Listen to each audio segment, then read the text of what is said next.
बिस्मिल्लाहिर्रहमानिर्रहीम अस्सलाम वालेकुम स्टूडेंट्स। हमने स्टार्ट करवाया था cytoplasmic organelle topic. Cytoplasmic organelle topic में अब हम नेक्स्ट ऑर्गेनेल डिस्कस करने जा रहे हैं गॉल्जी बॉडीज़। तो चलिए आज के वीडियो लेक्चर में हम डिस्कशन करते हैं गॉल्जी बॉडीज़ के बारे में। तो यहाँ पर हमने हेडिंग डाल दिया है Golgi bodies. First of all आते हैं और इसके बारे में पढ़ते हैं कि इसके लिए और कौन से नाम यूज़ किए जाते हैं। तो यहाँ पे हमने हेडिंग डाल दिया है अदर नेम्स। गॉल्जी बॉडी के लिए दूसरे नाम कौन से यूज़ किए जाते हैं। गॉल्जी बॉडी के लिए दूसरा नाम जो है गॉल्जी कम्प्लेक्स भी यूज़ किया जाता है। इसके अलावा इसको गॉल्जी अपैरेटस का नाम भी यूज़ किया जाता है और इसको डेक्टियोसोम का नाम भी यूज़ किया जाता है in case of plant. Plant के केस में गॉल्जी बॉडी को डेक्टियोसोम का नाम दिया जाता है। अच्छा, तो ये तो हो गए अदर नेम्स। अब इसके बाद नेक्स्ट वन आते हैं और इसका डिफिनीशन देखते हैं। तो यहाँ पर अगेन हमने हेडिंग डाल दिया है डिफिनीशन। तो डिफिनीशन इसकी किस तरह है। It is a single membrane bounded structure. ये गॉल्जी बॉडी क्या होता है, ये सिंगल मेम्ब्रेन बाउंडेड स्ट्रक्चर होता है। थोड़ी देर बाद हम इसका पूरा स्ट्रक्चर डायग्राम के थ्रू डिस्कस करते हैं, बाद में आप लोगों को ये सारी चीज़ें क्लियर हो जाएगी। तो it is a single membrane bounded structure consist of stack. ये मुश्तमिल होता है, सिंगल मेम्ब्रेन बाउंडेड स्ट्रक्चर होता है जो कि मुश्तमिल होता है एक अंबार पर। स्टेक कहा जाता है अंबार को। किस चीज़ का अंबार होता है। ओप फ्लैटेंड सेक। लंबे लंबे सेक्स होते हैं, तिलिया नुमा स्ट्रक्चर होती हैं present in the cytoplasm of eukaryotic cell. ये गॉल्जी बॉडी असल में क्या होता है, ये सिंगल मेम्ब्रेन से बना हुआ एक स्ट्रक्चर होता है और ये मेम्ब्रेन जो है इन्होंने एक अंबार बनाया होता है। ये फ्लैटेंड सेक की तरह होते हैं और इन्होंने एक अंबार बनाया होता है और ये मौजूद होता है कहाँ पे, साइटोप्लाज्मिक एरिया में। कौन से सेल का, यूकारियोटिक सेल का। प्रोकारियोटिक सेल के अंदर मेम्ब्रेन बाउंडेड ऑर्गेनेल एब्सेंट होते हैं। तो गॉल्जी बॉडी कहाँ पे पाया जाता है, ये यूकारियोटिक सेल्स में पाया जाता है। अच्छा, तो ये तो हो गया इसका डिफिनीशन। अब नेक्स्ट वन आते हैं और इसका डिस्कवरी देखते हैं कि ये किसने डिस्कवर किया था। बाई कैमिलो गॉल्जी इन 1898। एक साइंसदान था जिसका नाम था कैमिलो गॉल्जी। उन्होंने 1898 में क्या कर दिया था, गॉल्जी बॉडी को डिस्कवर किया था। अब इसके बाद नेक्स्ट वन आते हैं और इसका केमिकल कंपोजिशन देखते हैं कि केमियाई तौर पे ये किस चीज़ से बना होता है। तो गॉल्जी बॉडी जो है उसके स्ट्रक्चर में कौन कौन सी चीज़ें होती हैं। इसके अंदर प्रोटीन मौजूद होते हैं, ये प्रोटीन से बना होता है। इसके अंदर लिपिड भी मौजूद होते हैं, एंजाइम भी इसके अंदर मौजूद होते हैं और कार्बोहाइड्रेट मटेरियल भी इसके अंदर पाए जाते हैं। अच्छा, तो ये तो हो गया इसका जर्नल केमिकल कंपोजिशन। इसके अलावा बाज़ जगहों पे लिखा गया है कि इसके अंदर small amount of RNA and DNA भी पाया जाता है। Small amount of DNA and RNA. तो बाज़ जगहों पे ये भी लिखा गया है। अगर ये चीज़ आप लोगों को याद ना हो तो कम से कम ये 4 चीज़ें आप लोगों को जहन में याद रखनी चाहिए कि protein, lipid, enzyme and carbohydrate से गॉल्जी बॉडी का केमिकल कंपोजिशन होता है। अच्छा, इसके बाद नेक्स्ट वन आते हैं स्ट्रक्चर की तरफ और इसका स्ट्रक्चर डिस्कस करते हैं कि गॉल्जी अपैरेटस की स्ट्रक्चर या गॉल्जी बॉडी की या गॉल्जी कम्प्लेक्स की स्ट्रक्चर किस तरह होती है। तो बेसिकली गॉल्जी बॉडी का स्ट्रक्चर जो है ये 3 चीज़ों से बना होता है। इसमें फर्स्ट वन है सिस्टर्नी। एक तो इसके अंदर सिस्टर्नी होता है। सिस्टर्नी वर्ड जो है ये गॉल्जी बॉडी के लिए यूज़ किया जाता है जब गॉल्जी बॉडी एनिमल सेल के अंदर मौजूद हो, और अगर प्लांट सेल के अंदर मौजूद हो तो गॉल्जी बॉडी के सिस्टर्नीज जो है उनको फिर डेक्टियोसोम का नाम दिया जाता है। इसके अलावा इसके अंदर ट्यूब्यूल्स मौजूद होते हैं, नाली नुमा स्ट्रक्चर इसके अंदर मौजूद होते हैं एंड थर्ड वन इसके अंदर वेसिकल्स मौजूद होते हैं। अब ये सारी चीज़ें जो है सिस्टर्नी एंड डेक्टियोसोम, इसके अलावा ट्यूब्यूल्स एंड वेसिकल, ये किस तरह इनकी अरेंजमेंट होती है और इनसे गॉल्जी बॉडी का स्ट्रक्चर बना होता है, इनको चलिए अब डायग्राम के थ्रू डिस्कस करते हैं। तो एक्सप्लेनेटरी पर्पजेज़ के लिए यहाँ पर हमने एक सिंपल सा डायग्राम बना दिया है। ये डायग्राम किस चीज़ का है, ये है आप लोगों के गॉल्जी बॉडी का। अब गॉल्जी बॉडी के अंदर ये 3 चीज़ें कहाँ पर मौजूद होती हैं, सिस्टर्नी, वेसिकल एंड ट्यूब्यूल। तो यहाँ पर आप लोगों को ये ग्रीन फ्लैटेंड सेक दिखाई दे रहे होंगे। ये लंबे लंबे तीली नुमा स्ट्रक्चर जो मैंने यहाँ पे ग्रीन कलर से बना दिए हैं, ये आप लोगों को दिखाई दे रहे होंगे। इन स्ट्रक्चर को क्या कहा जाता है, इन तीली नुमा स्ट्रक्चर्स को कहा जाता है सिस्टर्नी। टर्नी। और इन केस ऑफ प्लांट इनको क्या कहा जाता है? इन केस ऑफ प्लांट इनको कहा जाता है डेक्टियोसोम, डेक्टायोसोम। अच्छा, तो ये तो हो गई सिस्टर्नी या डेक्टियोसोम। अब इन सिस्टर्नी के एंड पे यहाँ पे कुछ टिब्यूल नुमा सा स्ट्रक्चर मौजूद होते हैं। यहाँ पर आप लोगों को ये ब्लैक कलर से जो मैंने यहाँ पे बना दिए हैं, ये स्ट्रक्चर आप लोगों को दिखाई दे रहे होंगे। यहाँ पे देखो, ये नाली नुमा स्ट्रक्चर्स हैं जो कि इन सिस्टर्नी के एंड पे यहाँ पे अटैच है, इस साइड पे भी और इस साइड पे भी। इन स्ट्रक्चर्स को कहा जाता है टेब्यूल्स। ये स्ट्रक्चर क्या कहलाते हैं? These are called tubule. तो ये नाली नुमा स्ट्रक्चर्स हैं, इनको टेब्यूल्स कहा जाता है। अब इसके अलावा यहाँ पे कुछ सैक लाइक स्ट्रक्चर और भी पाए जाते हैं, इस साइड पे भी हैं। यहाँ पे ये आप लोगों को दिखाई दे रहा होगा, दिस वन। यहाँ पे ये 3 छोटे छोटे सैक लाइक स्ट्रक्चर हैं। यहाँ पे भी, इस साइड पे भी 2 हैं, और इसी तरह इस साइड पे भी 3 छोटे छोटे सैक लाइक स्ट्रक्चर मौजूद हैं। इन सैक लाइक स्ट्रक्चर को कहा जाता है गोल्जी वेजिकल, गोल्जी वेजिकल। तो ये हो गए गोल्जी वेजिकल। बेसिकली इसका स्ट्रक्चर इन 3 चीज़ों से बना होता है। कौन कौन सी चीज़ें? सिस्टर्नी, डेक्टियोसोम, टेब्यूल्स, और इनके अलावा थर्ड वन क्या? गोल्जी वेजिकल, या सिंपली आप लोग वेजिकल कहें। अच्छा, तो ये तो हो गए बुनियादी 3 चीज़ें। अब चंद और चीज़ें हैं, इनको भी डिस्कस करते हैं। अब यहाँ पे हमने एक और डायग्राम भी बना दिया है। यहाँ पर ये क्या रिप्रेजेंट करता है? This one represent the nucleus and this one represent the rough endoplasmic reticulum.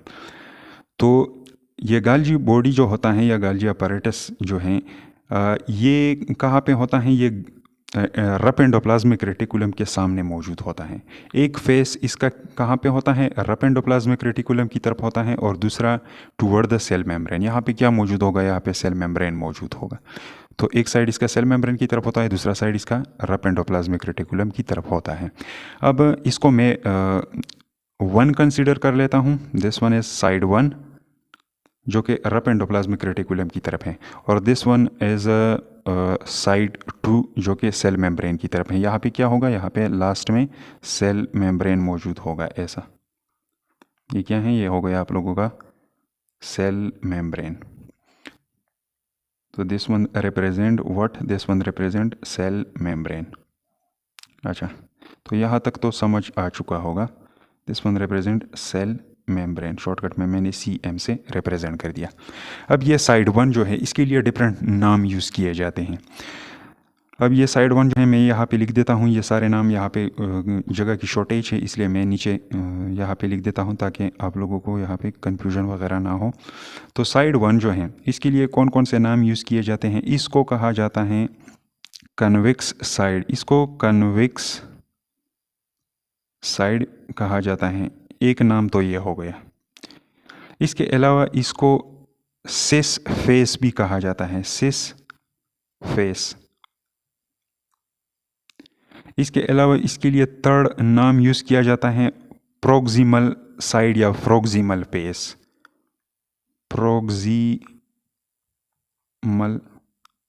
Face, ये नाम भी इसके लिए यूज़ किया जाता है। इसके अलावा इसके लिए एक और नाम यूज़ किया जाता है फॉर्मिंग फेज। फॉर्मिंग मतलब बनना,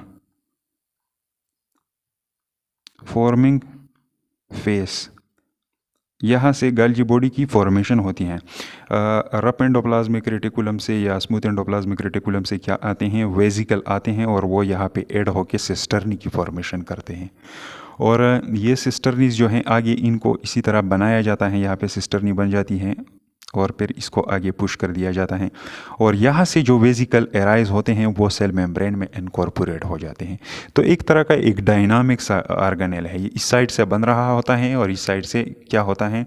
रिमूव होता रहता है, ख़त्म होता रहता है, और सेल मेम्ब्रेन के अंदर इनकॉर्पोरेट हो जाता है। जब ये मटीरियल एक्सक्रीट करते हैं या लाइसोसोम वगैरह की फॉर्मेशन करते हैं, तो उनके लिए मेम्ब्रेन कौन प्रोवाइड करता है? गाल्जी बॉडी। तो यहाँ से इसकी फॉर्मेशन होती है, इसलिए इसको फॉर्मिंग फेस भी कहा जाता है। तो ये नाम आप लोगों को जहन में याद रखने चाहिए। अब इसके अलावा इस सेकंड साइड पे या नंबर 2 साइड पे आते हैं, और इसके लिए कौन कौन से नाम यूज़ किए जाते हैं। ये था कन्वेक्स साइड। अब इसके लिए जो नाम यूज़ किया जाता है, first one, this one is called concave side, concave side, और कॉनकेव साइड सेल मेम्ब्रेन की तरफ होती है। This one is concave side. अब कॉनकेव साइड के अलावा इसके लिए दूसरा नाम ट्रांस फेस भी यूज़ किया जाता है, ट्रांस फेस। ट्रांस फेस के अलावा इसके लिए डिस्टल फेस का नाम भी यूज़ किया जाता है, डिस्टल फेज, डिस्टल फेस। अब इसके अलावा नेक्स्ट वन मैच्योरिंग फेस भी इसके लिए, यहाँ पे फॉर्मिंग फेस था, इस दूसरे साइड को मैच्योरिंग फेस कहा जाता है, मैच्योरिंग फेस। यहाँ से फॉर्मेशन होती है और यहाँ तक पहुँचने में ये मैच्योर हो जाते हैं ये सिस्टर्नीज। अच्छा, तो ये तो थे चंद नेम। इसके अलावा ये मेम्ब्रेन जिन्होंने फ्लैटेंड सेग बना दिए हैं, या हम ऐसा कहें कि जिन्होंने क्या बना दिए हैं, सिस्टर्नीज बना दिए हैं, इन मेम्ब्रेन के अंदर कुछ ट्रांसपोर्टर भी लगे होते हैं। यहाँ पे मैंने एक रिप्रेजेंट कर दिया है, इसके अलावा एक्सप्लेनेटरी पर्पसेस के लिए एक और यहाँ पे भी मैंने रिप्रेजेंट कर दिया है। These are called transporter. इसके अंदर ट्रांसपोर्टर लगे होते हैं, ट्रांसपोर्टर।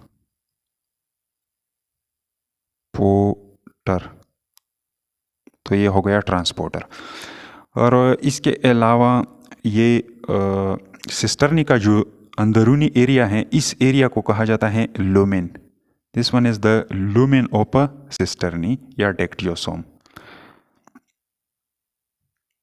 ये क्या कहलाता है, लुमेन। ये हो गया लुमेन। अब इसके अलावा एक पॉइंट और है यहाँ पे, प्लांट सेल में इसको डेक्टियोसोम क्यों कहा जाता है, इसका कोई इतना स्पेसिफिक रीज़न नहीं है, लेकिन प्लांट सेल का और एनिमल सेल का जो गाल्जी बॉडी होता है उसमें थोड़ा डिफरेंस होता है। यहाँ पे जो सिस्टर्नीज हैं, ये एक दूसरे के ऊपर इन्होंने एक अंबार बनाया होता है, स्टेक की शक्ल में होते हैं, अंबार की शक्ल में। ये एक सिस्टर्नी है, इसके ऊपर दूसरा है, इसके ऊपर तीसरा, चौथा एंड पांचवा। तो इसी तरह इनका एक अंबार होता है, लेकिन प्लांट सेल के अंदर इनका अंबार नहीं होता। एक सेक इधर होता है तो दूसरा सेक इधर होता है, तीसरा सेक उधर होता है तो चौथा सेक इधर होता है, पांचवा उधर, 6 इधर।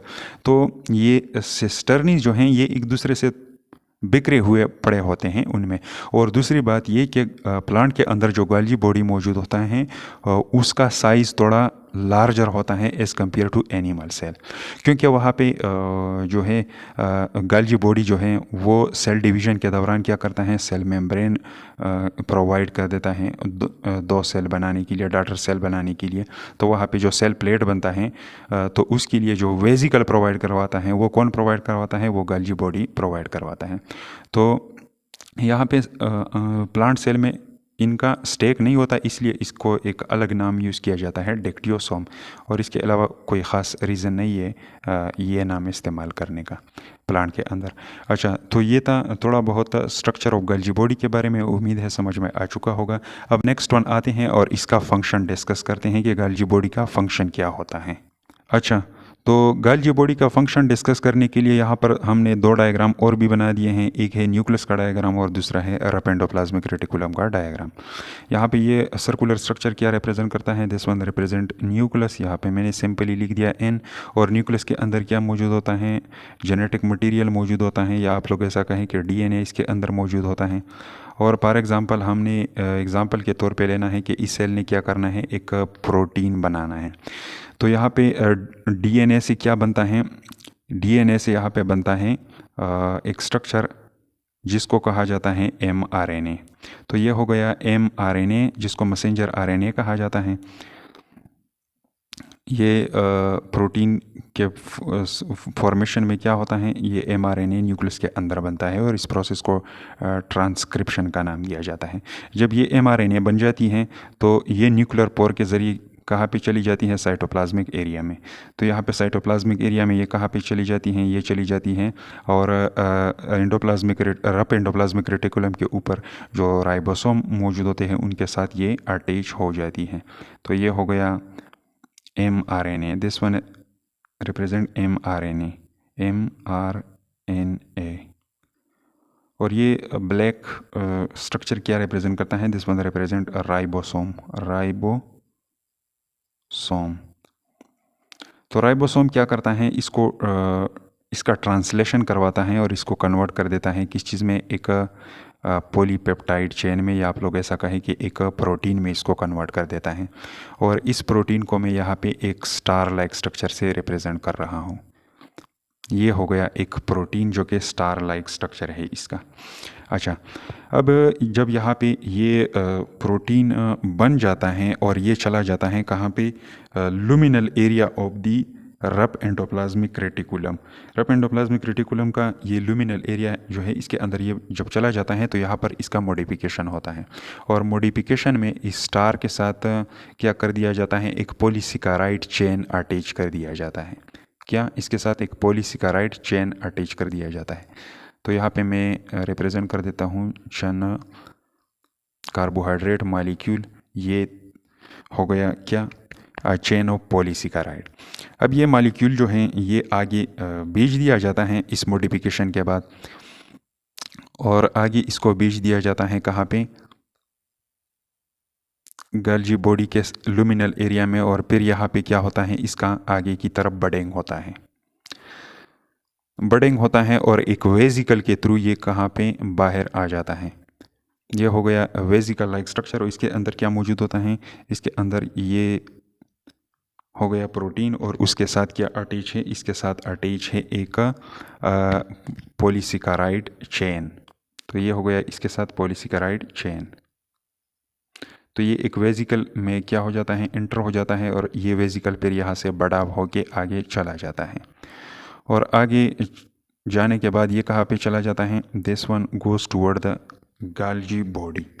और यहाँ पे जब ये पहुँच जाता है तो यहाँ पे क्या होता है? इसका एंडोसाइटोसिस होता है। क्या होता है? इसका यहाँ पे एंडोसाइटोसिस होता है गाल्जी बॉडी की तरफ।